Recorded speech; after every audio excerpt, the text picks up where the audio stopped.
Hello, everybody. I am not Allison Coldaway, and neither is Allison Coldaway. Sorry, we got a little technical issues here this morning, and we're both showing the screens here as Allison Coldaway. But hey, welcome to the December webinar. We have some really cool stuff to show you here, and looking forward to it. We're going to give a few more minutes to let some of our attendees pop into the room here. So stay with us momentarily. We'll be back in about 30 seconds.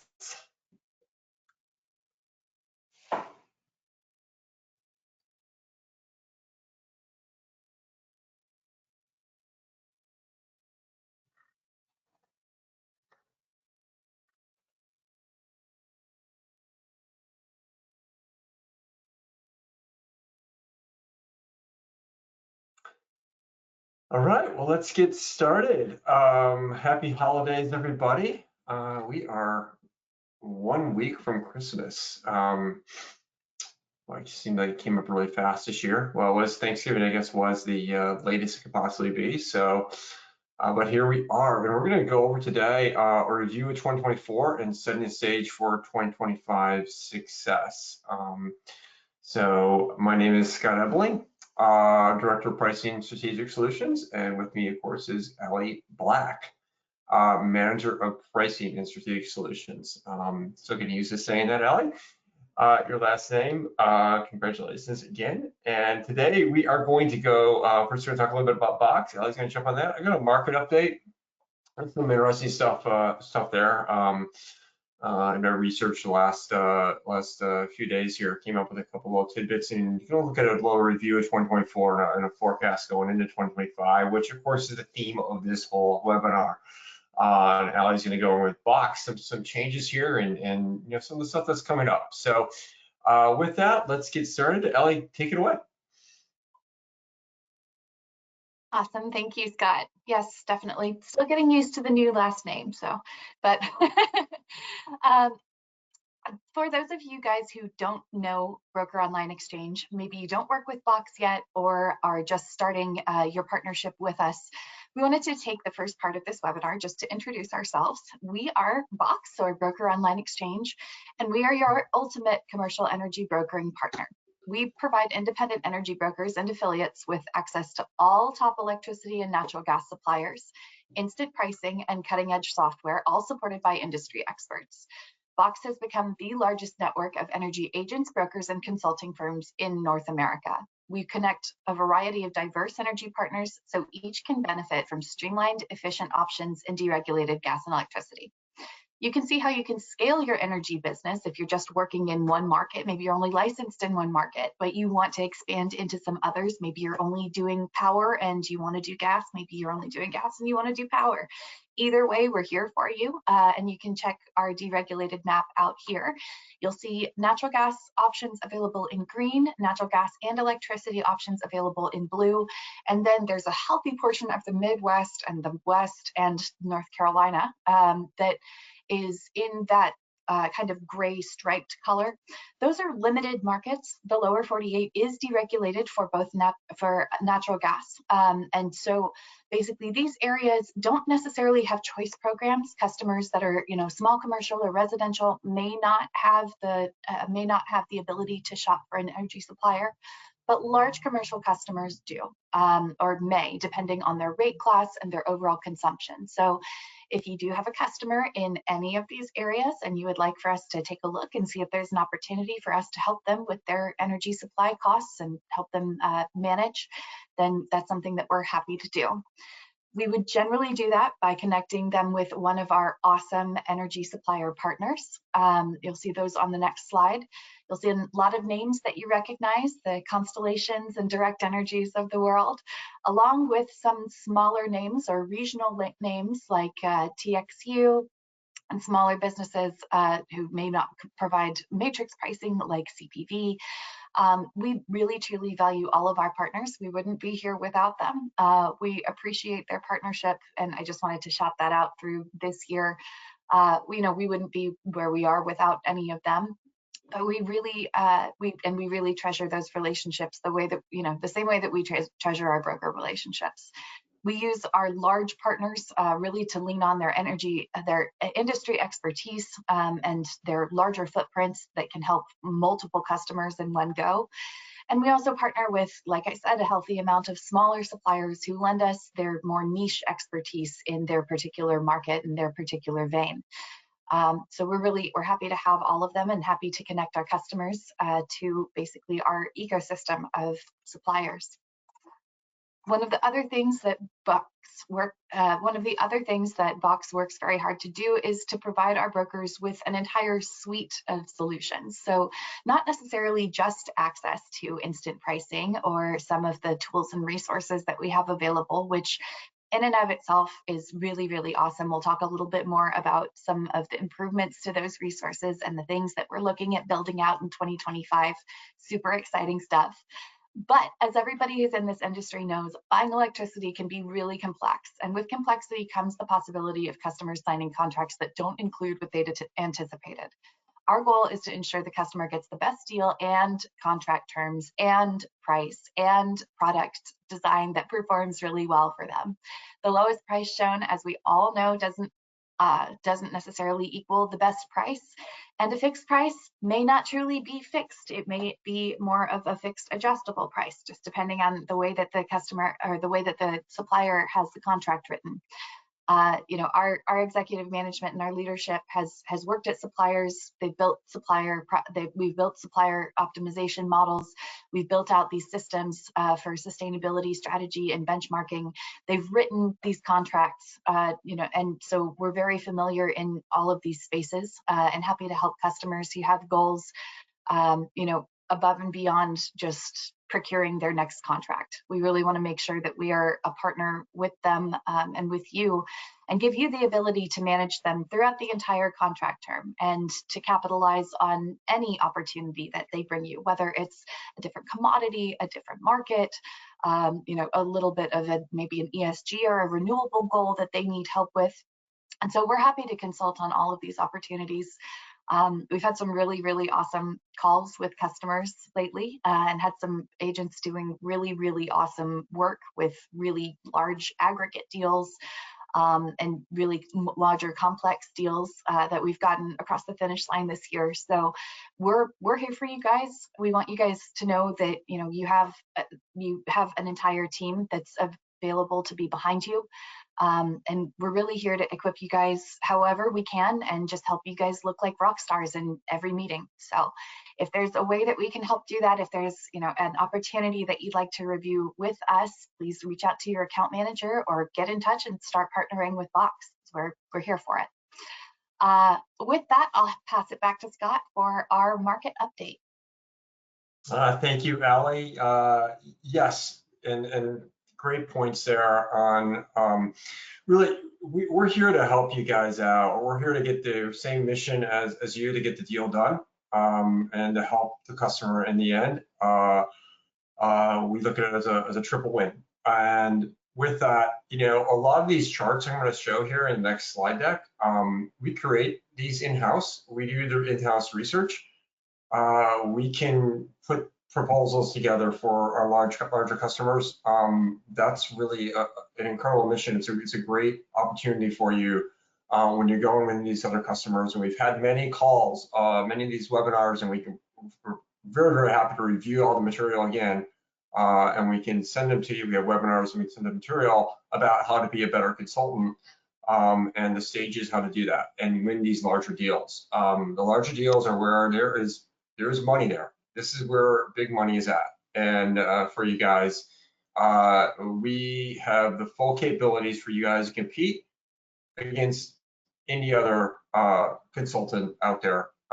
We can totally do that. We have done it. We have closed deals with Fortune 500 companies, large schools, large universities, large hospitals. We've done that. We've done RFP processes. So we are here to help you to optimize, to get these big deals done. Let us back you up.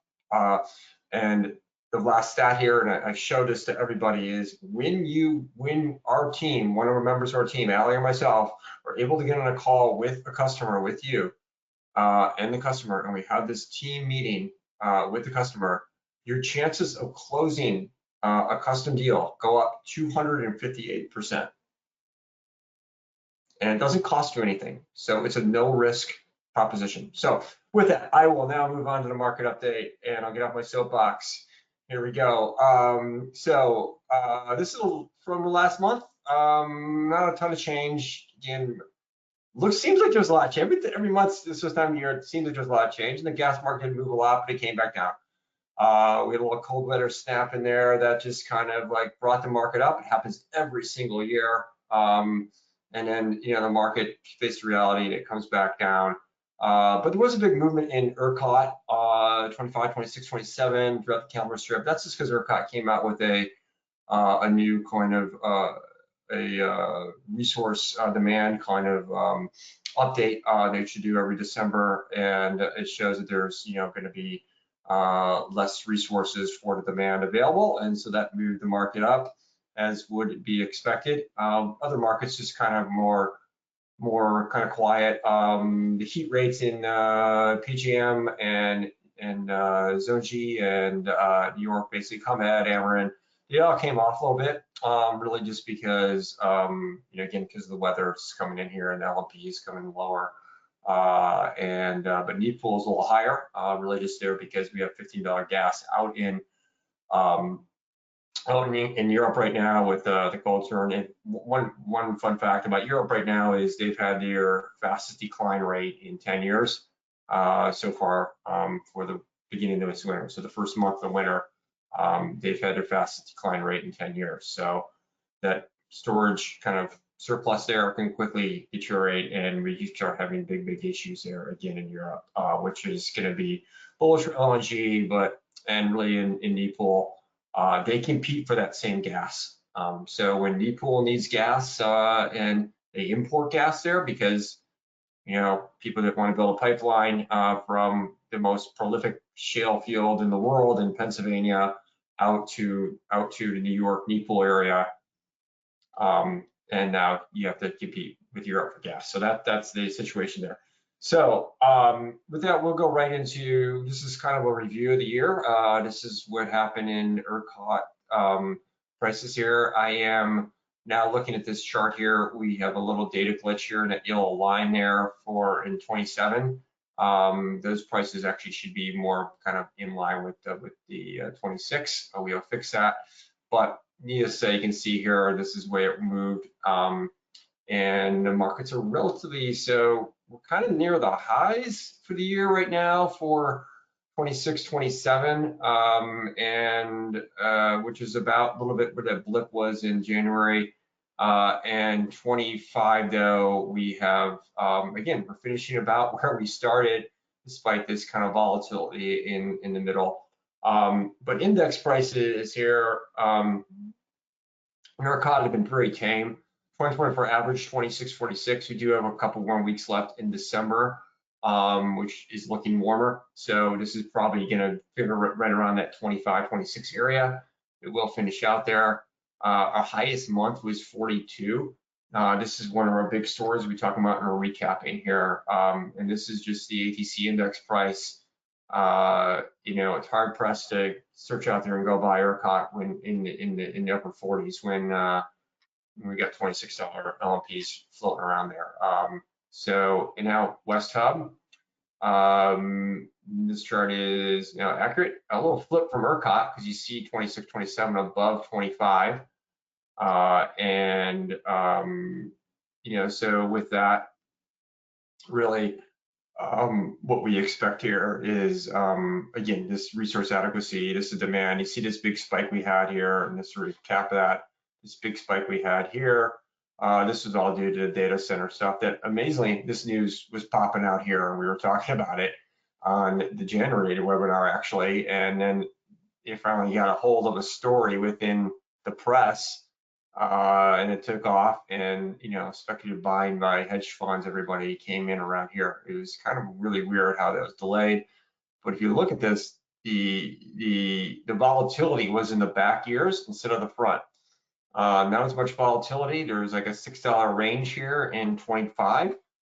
Prices 26, 27 though, we had a solid $14 range. That is unheard of. I've never seen that before in my 25 years, a year where the more volatility was in the back months. And again, it was all basically driven by the story of the data center demand growth, which we've all heard of, and we'll talk about it in a few minutes.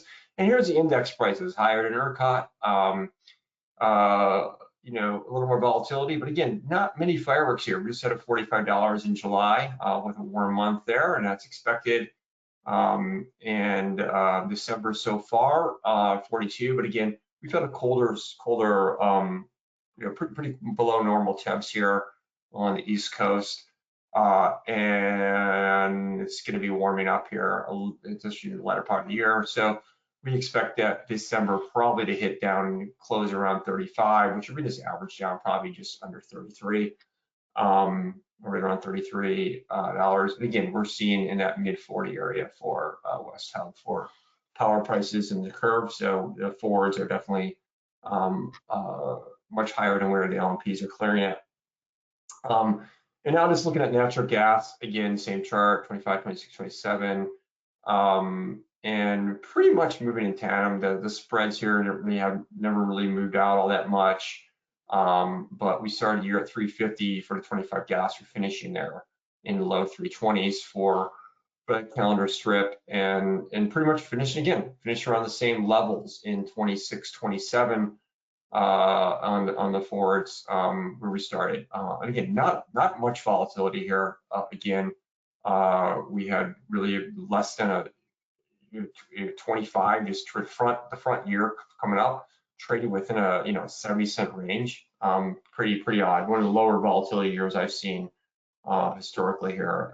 But don't fall asleep, because volatility can quickly come. Risk all of a sudden comes at once. It's crazy how that happens. Here's the weather. I think this time of year we're all happy to see when it's red like this, because we know it's not going to be cold. But if you are a gas bull, it's bullish gas or have a long position in gas, then it's not. The weather forecast here for the latter part of December is warming throughout the whole country. And this pretty high probability this is going to happen. And when it's like this, if it reverses, it just gets more normal. But we're not going to have below normals. Now, as you see highlighted over on the side here, there's some model forecasts that are indicating a significant colder risk for the second and third weeks of January. That's out now, looking 25 to 35 days out from today. So really you got to take that with a grain of salt. It's really suggesting this potential Arctic air push that polar vortex they like to throw around all the time now as a every cold front is a polar vortex, and I think that term is really way overused. But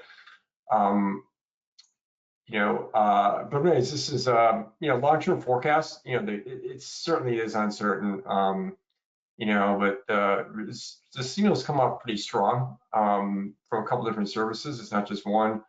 And this kind of reminder here that really leaving winter price on hedges like playing weather Russian roulette. And so, it can happen. And with that, if we have a polar vortex, and really it's not when it's 1 or 2 days sustained, if it's sustained here for a week or 2 weeks, this is what moves the gas. Because now all of a sudden, you can have a $300-400 BCF movement in the storage, and now we're looking instead of a 1.8, 1.9 end of year storage, we're looking at 1.5, 1.6, which sets it all up and brings a lot of risk, and risk always adds to prices. And here is the gas storage number. Definitely took a dip last week, but we're not. This is compared to other years, other years in the last 5 years. We're not crazy here. We're going to even this out. We'll probably be back even with that 2020 on there, and 23 we're just slightly above. So we'll stay above there. So I think we'll continue on these 5-year high levels here for the next probably 2-3 weeks. Probably get back above the 5-year highs, and again, the forecast right now finishing out the winter around 1.8 to 1.9 TCF in gas, which is a very healthy number. Natural gas rig count slightly picking up here, and again, definitely seeing this with gas picking up, so it's there. And with that as well, natural gas production definitely have edged up. This is really interesting story here as well, that, you know, different than previous years, there's a lot more flexibility now with these producers. A lot of on-cap wells are really, you know, pretty much wells that they've capped and ready to bring out anytime, any notice inventory. And of course, prices are there. They're gonna launch these things. So, but they're gonna have to really increase this a lot according to where the demand is probably gonna go in the next couple of years. That's a story to watch. LNG exports, this is why we're expecting still probably in 25 at the end of the year, not beginning of the year, but end of the year, you know, close to just under 5 BCF a day increase in LNG supply, and the market's there for it right now. So this will continue, you know, no delays announced in completion of projects, referred to as Black Mines, is kind of coming on right now, is ramping up. And, you know, but delays can happen. This probably won't, if now in 27, won't increase from this. It could potentially decrease if there's delays. And interesting, after 27, the growth, I think the growth trajectory is going to decline. I don't think we're going to have another doubling or another 14 BCF in like a 3-year period from 27 beyond. But, you know, we'll see. Again, LNG new stuff right now technically is not allowed to get permitted, but that will immediately change here a month from now once Trump takes office, President Trump takes office. This just came out yesterday. It's a long-term reliability assessment. I'm still digesting. It's 140 pages. And you know, I geek out over this stuff, so I will print it out, and you know, will be some reading I'll do over the break. But this is the summary stuff here. Again, the theme is all there. This is the highlighted. What I've highlighted here is main areas that we do business at. So MISO resource issues not keeping up with generator retirements. In fact, they also Vistra announced yesterday they have a 1,100 megawatt coal plant that they're going to extend out for 2 more years. And New England, strong demand growth, winter infrastructure limitations. Yep, we're seeing this here. PJM resource additions not keeping up with generator retirements, demand growth. Saw some news here yesterday as well, but PJM is accelerating the bringing online and basically putting almost ahead of renewable to put gas-fired generation online. So they're going to increase the permitting process, speed up the permitting process, and connecting connections to the grid. And ERCOT as well. It just continues. One of the themes here as well I'm seeing is that winter is more volatile now than summer, what to look out for. So this is interesting. I'll more on this definitely in the next month, and maybe we can put out a special report on this with some summary stuff on that. So anyways, walking into key market highlights of 2024. Again, some of the key market highlights: projected electricity demand fueled by data center growth. You know, handouts there. You can get it if you want. And I'm not going to read off everything here. I'm going to read out the headlines. Stabilized ERCOT grid and index prices. This is really kind of surprising. So really volatile has been kept in check. They've done an excellent job there. Really props to them on that.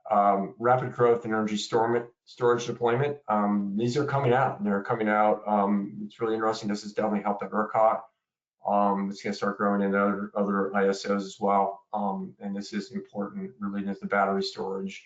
Really helping out a lot with that peak demand, because you can ramp it up off peak, and for those 1, 2, 3 hours you need, you can get that extra 3-4 megawatts that they've been doing in ERCOT, and it's been extremely helpful, and hopefully it's going to shift over to PJM as well. And disciplined and flexible natural gas production. Really, you know, better strategy, better management of that, and be much more worried about the profitability of what they're doing. Natural gas producers really has changed the ballgame here in the last 18 months. And then some trends to watch in 25, evolving policy landscape, incentives reshaping energy markets. We talked about this last month. That's not changing at all. That's for certain. In fact, Trump came out, I think he was talking yesterday, President Trump was talking about really the how he's bringing projects over $1 billion he wants to fast track and get through. So LNG export growth of 4+ BCF a day. You know, can production keep up? This is going to be something to watch out for. But you know, I'm a big believer in the dollars there. They're gonna do it. So we'll see what that money's at. But it's going to keep a floor on prices. That I think for sure. We're not going to see prices probably under $2.50 BCF for in the months here. Impact ship efficiency on data center demand. This is one thing that we're really looking out for. Not many people are talking about it, but the chip efficiency in NVIDIA's Blackwell. You know, what is this going to do? It's a huge, much more interesting in 20x or so. Is this going to really, you know, start keeping into the forecasting growth of the demand? Demand data centers will grow. We're going to need those, but the efficiency of it will decrease the energy demand. Not decrease, but decrease the growth in energy demand, put it that way. And government action on grid reliability. Federal decision on permitting policy could determine the pace of these grid resilience improvements. This is essential, and we'd like to see this cleaned up. So with that, I will now just go back and end the whole thing with, as normally, with the chart of the month. This is something that I found really, really interesting.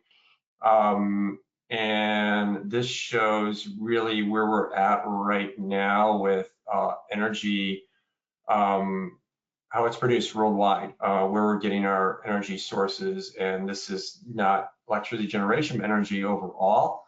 And we still see that fossil fuels are not in necessarily a big decline phase here, and are still a huge bulk of our energy consumption here worldwide and globally. So that's all for the market update, and I'll shift it back here to Ellie. Take it away, Ellie. Awesome, thank you, Scott. That was great. I liked looking back at this year as a whole. It's always interesting to kind of take a bigger lens to it and look at it, you know, retrospectively and kind of more big picture. Really gives us some good insight as to, you know, what really happened, and you know, good flags about the trends and the ways that they could affect things next year as well. So, with that, we're going into basically our year in review at Box. So we've had a really big year. We've made a lot of awesome changes, and we've hired a lot of new faces. So you'll see some of those guys down here. We have a lot of account manager associates. We have, let's see, that's 8 new faces: Serafita, Patrick, Nick, Danielle, Chris, Donnie, Kevin, and Alexia are all our new account manager associates. They joined at various times throughout the year, so some are still very much in training, and some of them really have hit the ground running and have their legs under them. But we're excited about all of them. We see great potential in all of them, and we hope that they're here for a long, successful ride at Box. We also hired a new member of our pricing desk team, Seth. So you'll see him over, let's see, on the right. Let's know my right from my left. Seth is awesome. He's a rock star. He's absolutely killing it. We're very grateful to have him on the team. So shout out to him. And our renewals team, Aria and Joanna, are also new here as well. They are absolutely killing it. We're seeing great success. And we don't go over this piece on our strategic solutions slide because it's not necessarily it's just one of the other services that Box provides, but it's a good time to mention that we have the resources. One of the things that I say all the time about why I like working at Box is that we have a really deep bench. And so we have the resources, you know, if your account manager is out, we have backup. If we have a big complicated deal and we need to pull extra resources, we have resources to pull from. If you want somebody to manage your renewals book and be completely hands-off with your renewals business and or with any potential drops, we have a renewals team and a retention team that is happy to go to work and help. Like I said, our goal for all of our brokers is to make you guys look like you've got a a large capable team behind you that backs you up. And if you're interested in any of these, it's also part of the Box service, just what we provide. We want you guys to be successful and helping to manage the administrative burden that comes along with drops, retention, renewals, and continuously interacting with your customers midterm. That's something we can do. We're happy to help. Some of the other things we wanted to review is just really looking back and looking at 2024 by the numbers. This is something that, we're not quite done with the year yet, so we may have some updated figures in January, but we've had a big year. We've closed almost 10,000 matrix contracts and 1,352 custom contracts for a total of 11,251. That's a lot of contracts. And we also have, these are our total annual kilowatt hours and therms. We've got almost 2 billion annual kilowatt hours and 55 million, north of 55 million therms under our belt here just this year.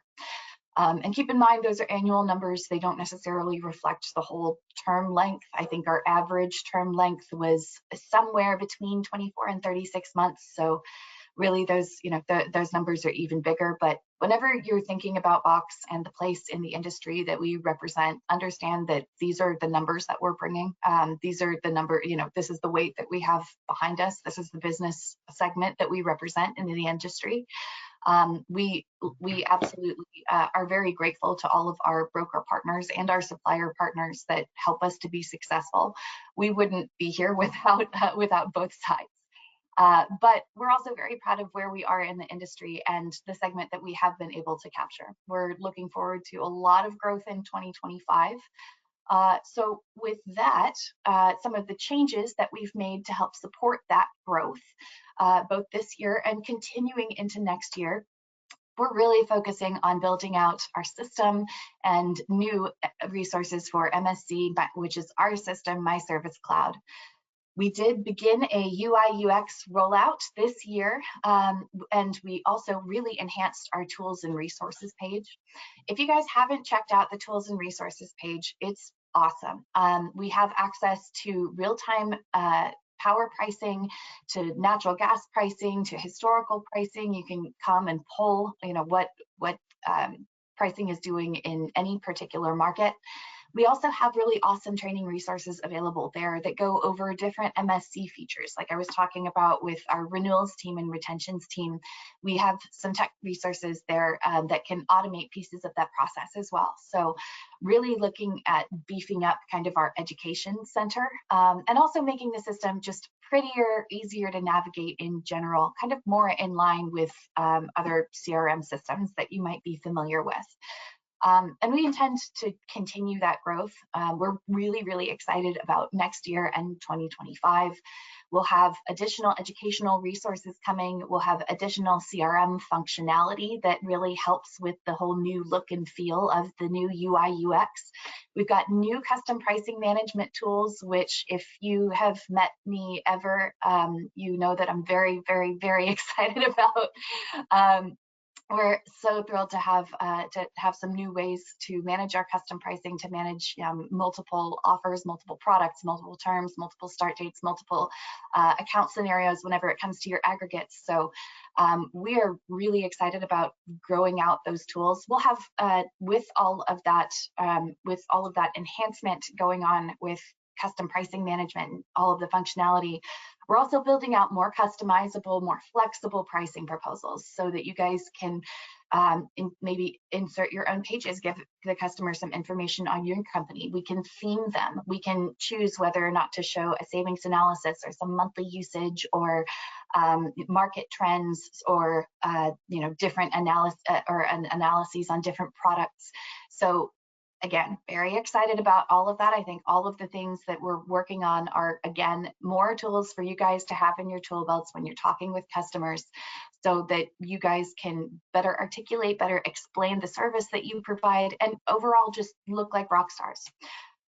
And again, the continued expansion of our tools and resources page is also something we're very excited about. We're building out a couple different maps that I think are going to be very helpful and informative for anybody who is either new to the industry or new to any particular market. Something that makes Box really different is just the overall scope that we have with all of the resources. Our mission is to bring all of those resources to our broker partners, whether it's a service offering, a supplier, a product, some sort of internal tool, a platform that helps you to manage, a team that helps you to automate and manage your business. Whatever it is that you feel could help you grow is what we're really interested in providing. So on that note, we're also always interested in you guys' feedback. If there are things that you guys are interested in that maybe don't appear here, or you guys have ideas, we're always really interested to hear from you. So keep that in mind, but keep an eye out on all of these changes. Keep an eye on your inbox. We'll be making some announcements and rolling out different pieces as we move along in 2025. But really, really excited to have all of those, to have some better tools to manage our growth as well. Another piece, which I know we've talked about a little bit before, but another piece that we recently rolled out that we're very proud of is our reverse auction. We're really excited about the reverse auction platform. It's branded as Auction Box, so while it's themed, you can use it. It's kind of brand agnostic.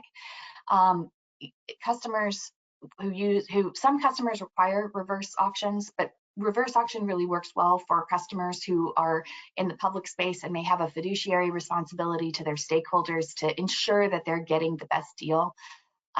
We basically hold auctions for customers that are 1 million kilowatt hours and up, or 100,000 therms and up. We do have to custom price the business, obviously, but these auctions work basically in accordance with industry standard. We have suppliers participate in hopes of them bidding each other down, and getting the best price and best product available for the customer. The other thing that's really cool about the way that we built this is that your customer doesn't even necessarily have to be involved, or you don't have to be involved. You don't have to take time out of your day for this, and nor does your customer.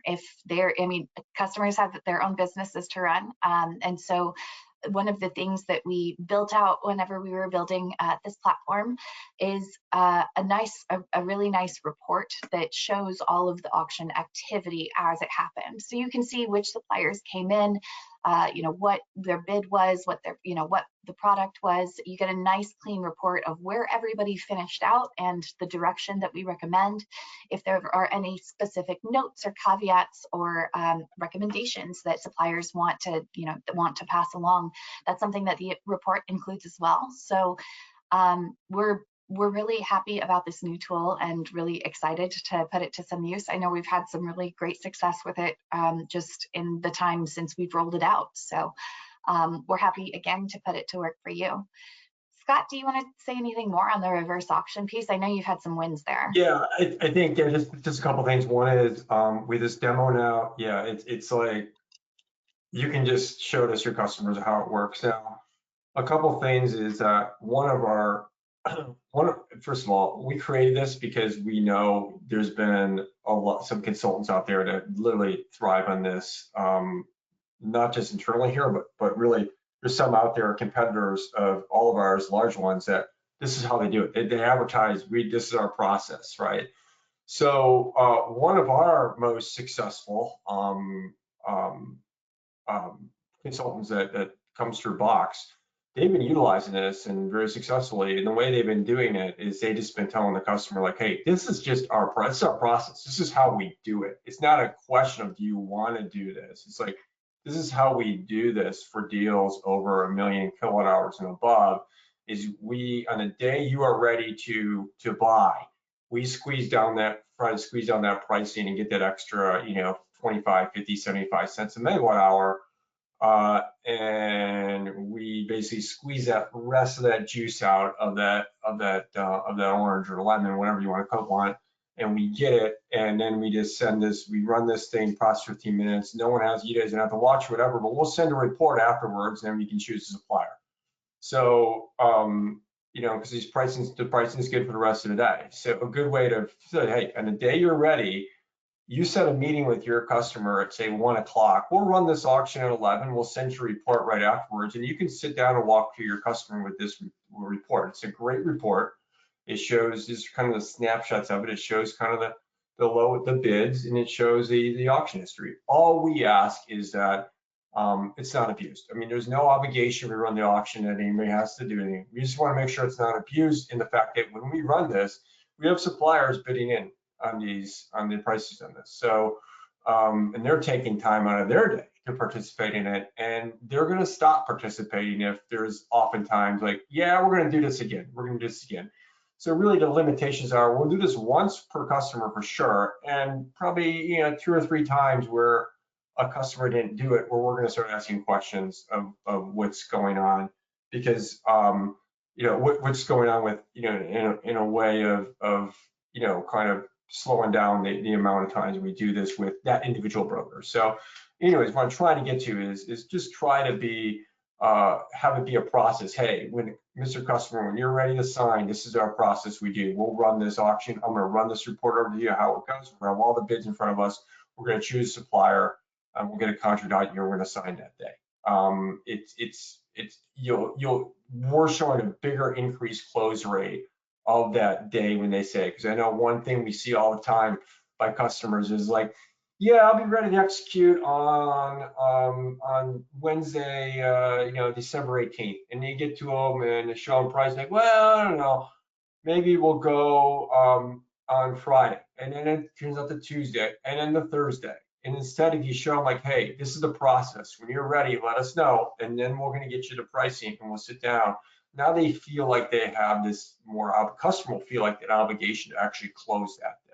And we're seeing that movement happening. So, trust me, this is one of our best consultants. They're doing this. They're having big success with this. If you want to be a big consultant and be one of our top consultants, just copy them, emulate them. I mean, that's what I do. I just would copy what other people are doing, you know, how other people are doing it. It happens give you a sports analogy. It happens in football and offensive schemes and defensive schemes, basketball and plays that are run. Like you can copy this stuff. Successful teams, what they're doing. So successful consulting teams and broker teams copy what they're doing, what the practices are doing, how they're being best consultants. That stuff was put out there by what we're seeing out there in the field and what we're reading. We're not just telling you this, you know, like, this is actually what is working. So we want you guys, we want everybody to be successful. It's a big, big role out there, and we want everyone to be successful. Thanks on that. Questions, and I see one we have here, Ellie, and maybe you want to answer this. That on the deregulated map in California, it shows natural gas and electricity. Of course, there's some rules there about electricity, and one of our listeners or watchers wants to know the deal there with electricity for businesses. Yeah, absolutely. So California is, for electricity, what we call a limited market. That means some customers have choice and some don't. And usually the process of shopping and getting enrolled with a retail energy supplier is a little bit more complicated than it is in, say, Texas or Illinois or New York. California has what's called a lottery system, and that lottery system works under their direct access program. The major utilities, SoCal Edison and PG&E and SDG&E, all have a lottery and direct access program. Basically, what that means is that for each of those utilities, they have an allocation of megawatt hours that they allow to shop. They don't let all of their load shop, and I'm not sure exactly where that percentage lies, or if they just do it by, by voluntary quantity. But basically, each utility has an allocated amount that they say, okay, of all of the load that we serve, we're going to let this many megawatt hours be served by a retail energy supplier, as opposed to by our own utility resources. Customers every single year in California who have access to those programs can apply to be part of the direct access lottery. I think the application period begins and is a week in most Junes of the year, and then the utility reviews all of the applicants and basically, depending on the number that they were assigned and their annual megawatt hour quantity, they may be approved to shop. If they are not approved to shop, then that's tough. They've got to stay with the utility for another year. They can reapply next year. If they do get access to shop, if they do literally win the lottery, then that customer is able to go out and see what bids are available to them for the next year's start. So they basically have, from when they're informed of their status in August, sometimes September, if somebody gives up their spot and they have to select a backup. But from September through the end of the year, they've got license to shop with energy suppliers. We do have several energy suppliers in that market, including Shell, Direct Energy, Champion Energy Services. So we do work in those markets for both power and gas. Gas is choice, but power, like I said, is limited under the direct access and lottery programs. There are also a ton of options whenever it comes to community solar.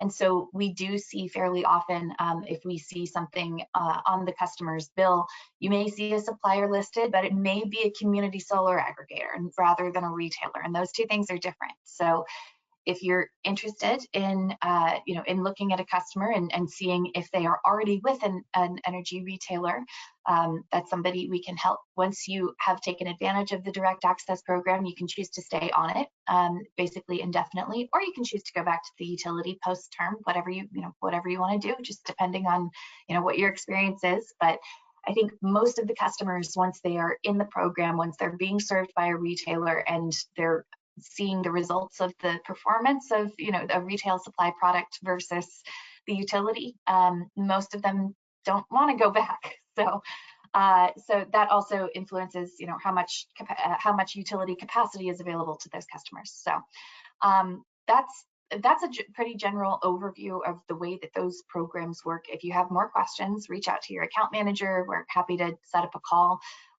Scott and I do a series called Market Mondays, where we put our heads together with our account managers and our sales team to review different markets. And I know we've done one on California, but we're happy to do one with you as well if you have more questions or wanted to see some examples of what we're talking about. Excellent, thanks, Ellie. A couple more questions here. I'll answer this one. What's the minimum size for us to get on a customer call? I would say it's right around 3 million, but there's flexibility there as well. So yeah, I think especially if we're looking at something that's an unbundled product that's a little bit more non-standard. I mean, I would probably go as low as 2 or maybe 1.5. Just to, just depending on the customer. We want to make sure, we want to make sure that you guys are equipped, especially when selling those products. I want to add to that, reverse auction is 1 million as well. And then what is, in your reference UI UX in the, on the box slide, what is UI UX?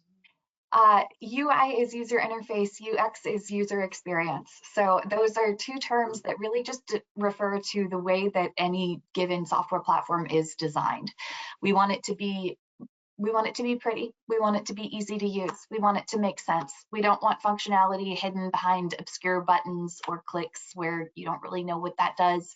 We want all of the journeys whenever you're either putting together a quote, you're taking action in the system and going into different parts of the system. We want all of it to be cohesive and we want all of it to make sense. So. Awesome, thanks. And I just want to add one more thing on that. Historical pricing charts, those we're working on really fine tuning it, making it a good UX experience, user experience for everybody. So we will, hopefully that'll be ready here by the end of next month. We're gonna have really, all these kind of things, a lot of these things are coming in the first months of the year. So it's gonna be a really cool experience. And we'll have some demos and more information on that, and we'll be discussing that in some of these webinars. So I believe that's it. And again, we're here to serve you. We get a new team picture, Ellie. Our team's growing. Desperately, yeah. Yeah, this is a couple years ago. 2 years old. Anyway, so yeah, we're gonna help you guys out. This is our team, half of it, and we're here to really, like I said, we're here to serve you. We're here to help you and become the best consultant you can be. And with that, just would like to wish everybody guys a happy holidays. Box offices are shut down through, I guess we're open Thursday and Friday. Next week, we're down Monday, Tuesday, Wednesday. And the following week, we're kind of short in the middle of the week on the Tuesday and Wednesday as well, like a half day Tuesday and off on Wednesday. And, you know, again, this is the time of year, especially with the holidays falling right in the middle, smack in the middle of the week. You know, not much business is getting done, but good time to regroup. You know, rest up a little bit, get ready for kicking off the next year strongly, and, you know, kind of get organized and get ready and get a plan down. I think that's always kind of what I look like, kind of recapping and planning. I always look at that as next recapping, planning, and resting. That's how I look at these next 2 weeks, and being ready to go on game day on January 6th, that Monday. That's the way I look at it. You know, we'll be in the office here and there. During those weeks, except for, again, Monday, Tuesday, Wednesday next week, and then the following Tuesday afternoon and Wednesday afternoon. Those are the days we are off. We are, you guys ready to close some deals? We're here, ready to go, and ready to talk deals. We're here. But everybody take care. Have a great holidays. Thank you. Happy holidays, everybody.